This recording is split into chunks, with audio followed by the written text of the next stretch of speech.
Isang makasaysayang araw sa inyo lahat. It's showtime! Halina't samahan ako sa parte ng kasaysayan na tumulong sa paglaganap ng ekonomiya ng Japan. Ang Meiji Restoration ang naging makasaysayang pag-ikot ng ekonomiya ng Japan.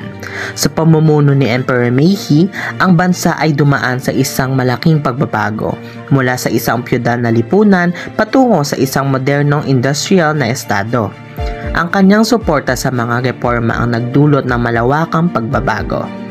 Noong tinanggal ang sistemang feudal, umusbong ang mga modernong industriya tulad ng tela at bakal, at ang mga reforma sa edukasyon ay naghanda ng isang may kasanayang lakas paggawa.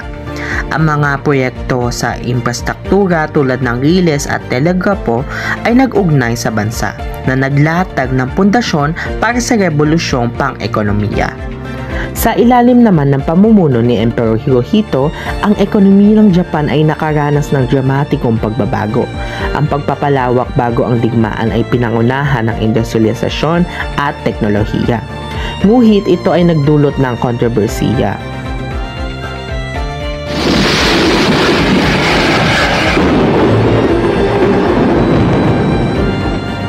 Pagkatapos ng ikalawang digmaan pandaigdig, binago ni Emperor Hirohito ang kanyang papel, isinuko ang kanyang banal na estado at naging isang constitutional na monarko.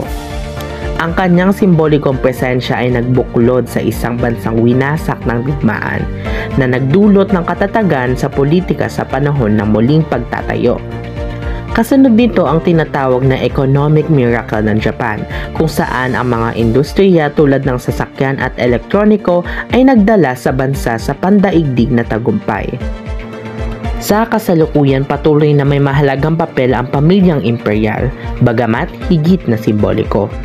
Sila ay tagapagtanggol ng diplomasyang pangkultura na nagtataguyod sa mga industriya ng soft power tulad ng anime, teknolohiya at moda.